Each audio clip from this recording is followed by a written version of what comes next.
जी संत रामपाल जी महाराज जी ने हमें ज्ञान ही ऐसा समझाया। संत रामपाल जी महाराज जी की एक वाणी है, सत्संग किया दी घड़ी तब के वर्ष हजार। ये संत रामपाल जी महाराज जी ने जी ऐसा शास्त्रों के अनुकूल हमें ऐसा ज्ञान बताया है। वो ज्ञान सुनने के बाद जी दिल करता है कि भगवान की चर्चा सुनते रहे, फालतू जो बातें हैं वो जो बकवाद है उनसे। संत रामपाल जी महाराज जी ने 2006 में यही कह दिया था कि बच्चों अभी तुम्हारा समाज है ना, जो तुम्हारे भाई बहन है, जो तुम्हारे चाचा ताऊ है, अभी वो समझे नहीं है। जब वो समझ जाएंगे ना तो वो देखना अपनी खुशी को आपसे भी ज्यादा प्रकट करेंगे।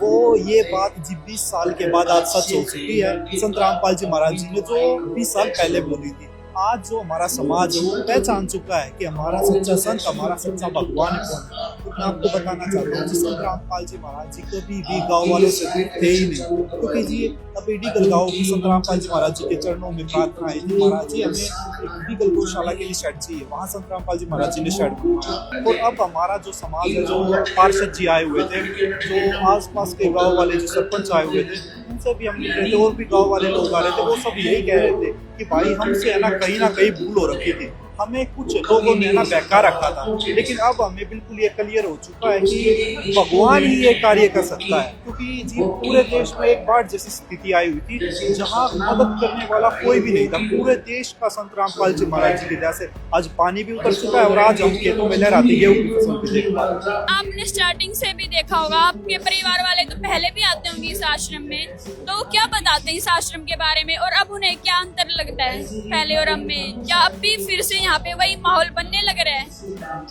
उस वक्त भी जो गांव वाले लोग आते थे वो बहुत खुशी प्रकट करते थे, साथ में बैठा करते थे, साथ में भंडारा किया करते थे।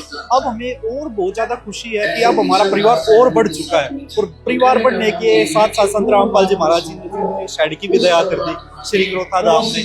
जैसे ही गाँव वाले लोग भी आ रहे हैं, उससे आसपास की संगत भी हो जाती है, तो परिवार बढ़ता है। तो जी देखो, पिता को तो घर बड़ा करना ही पड़ता है। संत रामपाल जी महाराज जी अब नया शेड भी बनने लग रहा है। संत रामपाल जी महाराज जी कहते हैं ना जी, पिता किसी चीज की कमी नहीं रखता, आगे से आगे तैयारियां रखता है कि अब मेरे बच्चे और भी आया करेंगे तो उनको किसी भी प्रकार की कोई परेशानी ना हो। अब जैसे गर्मी का मौसम है, उनको धूप ना लगे, संत रामपाल जी महाराज जी शेड बनवाने लग रहे हैं, उनके लिए भंडारे की व्यवस्था करवाने लग रहे हैं। क्योंकि अभी हम देख पा रहे हैं कि संगत यहाँ पे इतनी आ चुकी है, लास्ट तक बिल्कुल भर चुका है, बैठने की जगह तक नहीं बची है। नेक्स्ट टाइम जब सत्संग होगा तो यहाँ पे काफी और बड़ा जगह हो चुकी होगी। जी बिल्कुल, संत रामपाल जी महाराज जी के आदेश अनुसार जल्दी से जल्दी कार्य, जितनी जल्दी उसके संत रामपाल जी महाराज जी ने आदेश दिया कि जल्दी से जल्दी कार्य को संपूर्ण करो, पूर्ण करो जल्दी से।